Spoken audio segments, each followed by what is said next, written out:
wamepotelea msituni au la, ila sitawacha kutoa adhabu kwa ninyi mliobakia, maana kitendo cha mwenzi wenu cha kuzungumza kilinifanya nipate shida sana na nipitie wakati mgumu baada ya kuharibu sharti nililoliweka.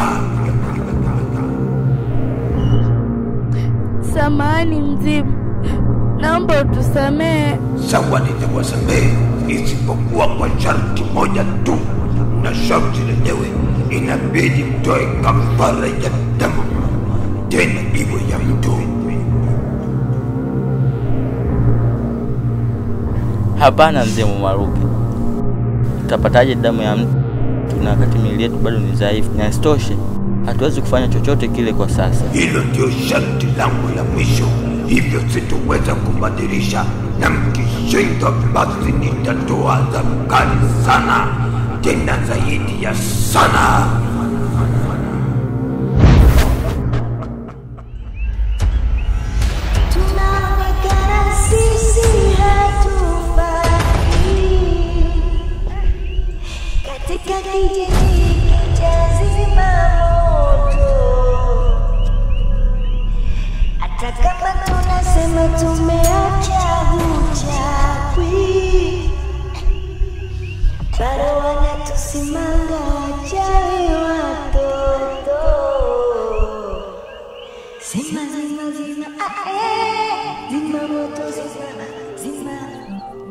Hivi ndugu zangu, ili swala mzimu Mwaruke eti nguvu zetu ziweze kurejea mpaka tutoe kafara damu ya mtu, nyewe wenzangu mnalionaje? Hakuna njia badala ya kuepuka hili, lazima tufanye hivyo, maana haya yote umetendea wazazi wetu, hatuwezi kuepuka.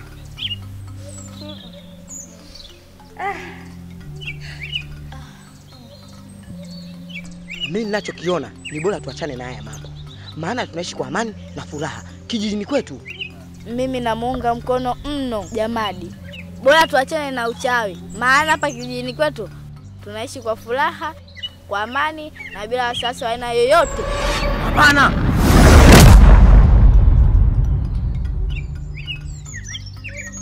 Uchawi lazima uendelee. Kwa jinsi tunavyotukanika na kudharaulika katika kijiji Zimamoto, mimi naona bora uchawi uendelee, na ikiwezekana tuwakomeshe wote waliotudharau. Maana anasema Abdul ni kweli. Maana hata sisi wenyewe juzi tulisukuma kama watoto. Nini watoto nini? Usani wewe!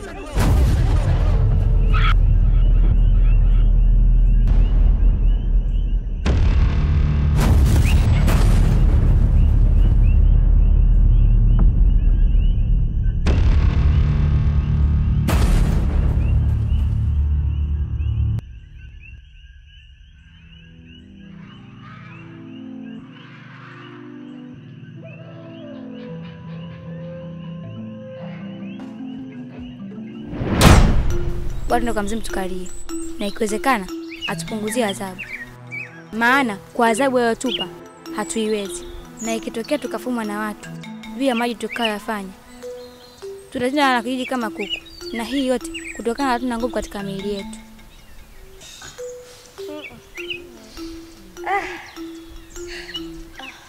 Anachokisema Maia ni kweli. Bora tunde kwa mzimu tukamwomba tupunguzie adhabu. Mimi ninachokiona siku mzuri iwe kesho kutwa, siku ya Jumanne. Sawa. Sawa.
Shikamoo mama.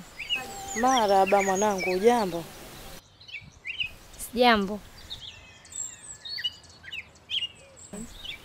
Mama, mimi kuna jambo linanipa mashaka sana. Ni jambo gani hilo mwanangu? Kama unavyojua mama, Juma ana miezi mingi hayupo kijijini kwetu. Ila aliporudi tu, kitu cha kwanza aliniuliza kuhusu mganga Mapipa, kazi aliyoifanya kijijini hapa. Nami nikamweleza hali nzima.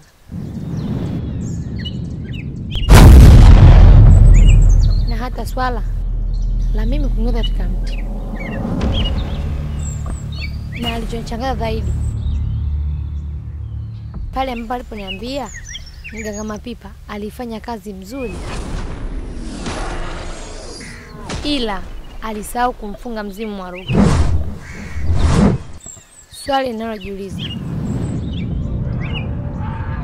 huyu mzimu Mwaruki ndio nani?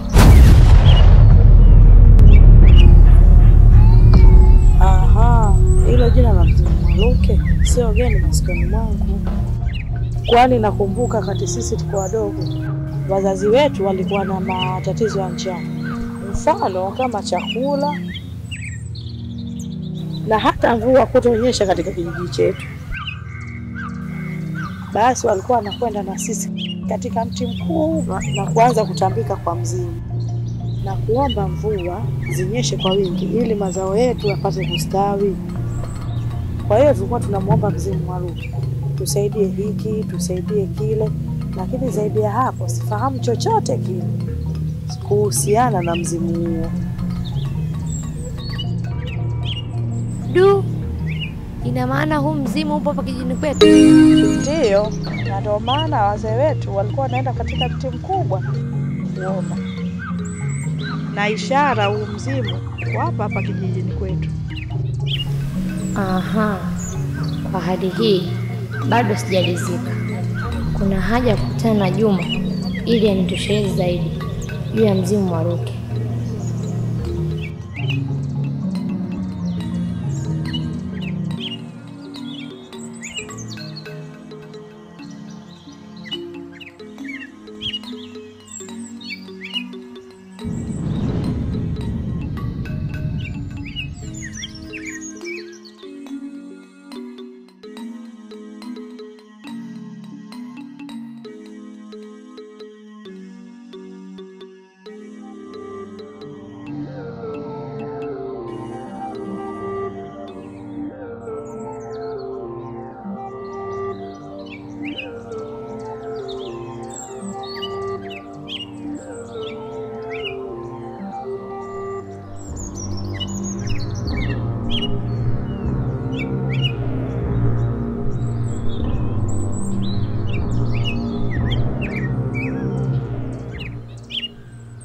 Mzimu, tunakuomba tusamehe, kwani adhabu uliyotupa ni kubwa sana. Hivyo basi tunakuomba utupunguzia adhabu. Si kutupunguzia adhabu peke yake, ikiwezekana tusamehe kabisa. Ni kweli mzimu, na ukizingatia hiyo adhabu uliyotupa, mhusika aliyokosea hayupo. Hivyo basi mzimu, kama itawezekana utusamehe sote. Ni kweli mzimu, kama amekosea yeye, ndio tumekosea sisi sote. Licha kwa yeye mpotea msituni na tujui kwa amekufa au la. Ila ombi letu tunaomba usamehe sisi sote mzimu. Ni kweli mzimu, hakuna haja ya kumhukumu yeye peke yake, na hususan mpaka sasa hatujui kama yuko hai ama la. Hivyo basi tunaomba utusamehe. Mzimu, huo ndio ukweli wenyewe. Ila sema kitu basi asitupate amani ya mioyo yetu.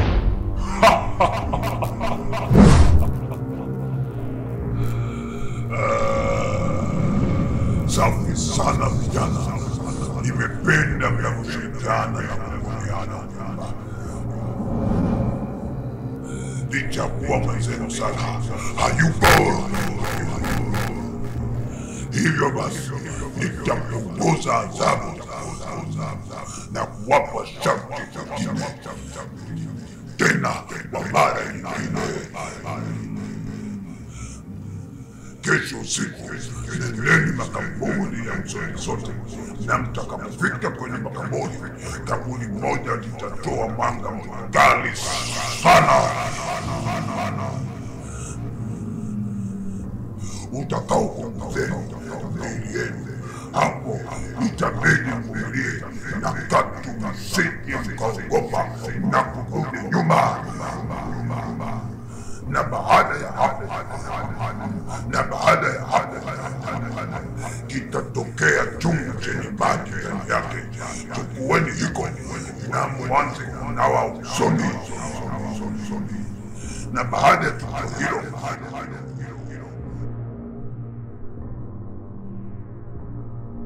nguvu zenu zitarudi kama mwanzo. Sawa?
Nimekusubiri muda mwingi sana. Mbona umenichelewesha hivi? Samahani binti yangu. Nilikuwa namalizia kazi alionipatia mama hapo nyumbani na ndio maana nilikuja nimechelewa. Haya bwana. Ila leo nimekuja kivingine. Kwani kuna swali langu nataka unisaidie kujibu. Haya, nizio maswali. Umeshaanza tena. Nataka kujua huyo mzimu wa Ruke ndio nani? Na uliwezaje kumjua mzimu wa Ruke? Ina maana hilo swali bado lipo kichwani kwako mpaka leo? Ndio. Acha nikueleze. Ilikuwa hivi. Mwanangu, utulize kichwa kwenye kujifunza hapa na uelewe. Na ukija kuelewa mwanangu, watu wanatoboa na kazi ile. Wala usijali madam nimetoka mwenyewe. Jamani odi. Mbotoni. Karibu Mbotoni. Odi ya pili. Karibu sana. Odi mganga mapipa. Karibu sana Mbotoni. Asante. Karibu sana. Asante. Asante. Asante jamani, tumekaribia. Asante. Allahu akbar. Allah. Aya. Ai. Oi. Hey. Za siku. Salama kabisa Mbotoni. Habari za safari? Nzuri. Habari za hapa? Wallahi salama. Za siku nyingi. Tunashukuru Mwenyezi Mungu. Karibu. Huwezi amini mganga mapipa. Ndio. Nimepata sifa zako muda mrefu sana. Kupitia kazi yako ya kwanza uliifanya kijiji cha Zimamoto. Ndio. Kwa kweli nimevutiwa sana kupitia kazi hii. Ndio. Sifa zako zimenifanya mpaka hivi sasa mwanangu Juma yuko tayari kujifunza uganga. Na yawe kama wewe.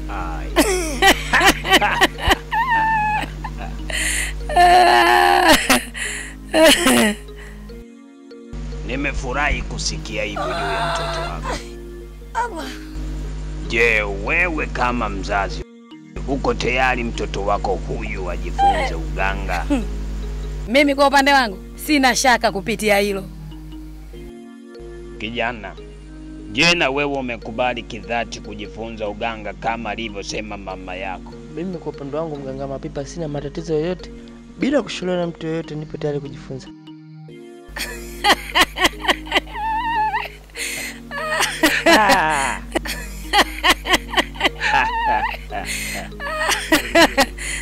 Sawa, mimi nimelielewa na nimelipokea hilo.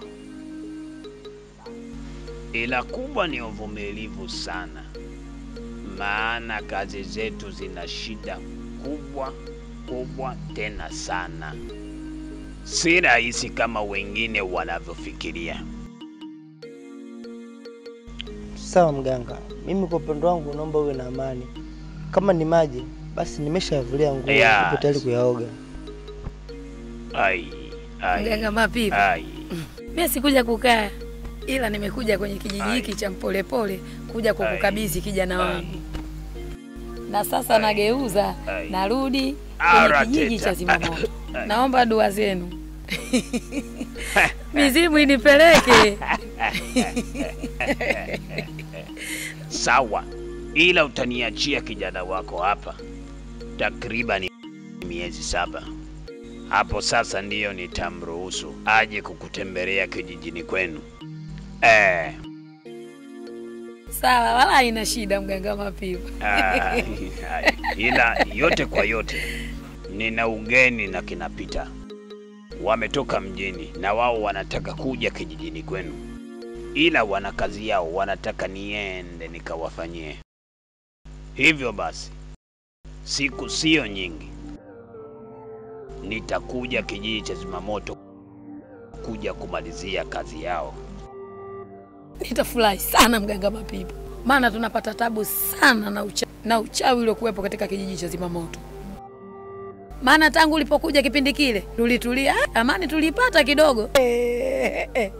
Ila kwa sasa inaposemekana wanaoanga watoto wadogo. Hivyo karibu sana mganga Mapipa, maana siku utayokuja mganga Mapipa mimi nitakuwa wa kwanza kukupokea.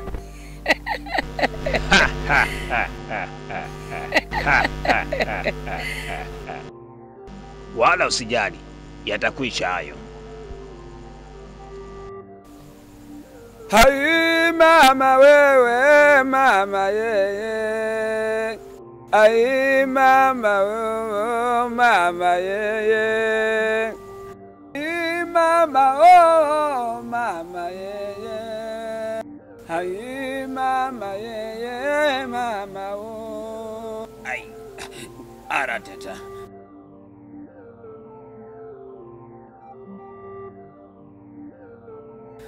Mbotoni, unaweza ukaenda. Yaani mama atagi vituko vyake. Hapana, nilivutiwa sana na nyimbo zake za asili.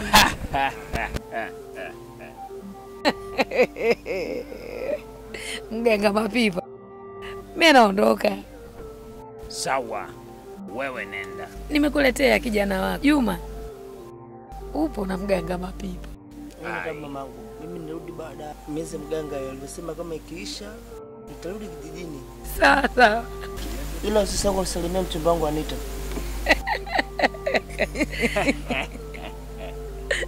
Ana mchumba wake. Sawa.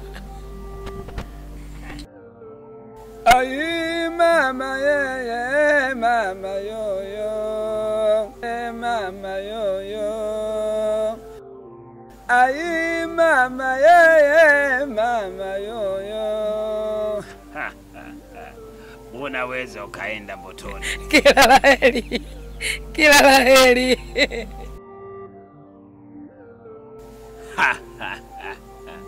Ai mama yeye, mama yoyo. Ai mama ajabu. Mama yoyo. Ai mama yeye, mama yoyo. Ai mama yeye, mama yoyo. Ai mama yeye, mama yoyo.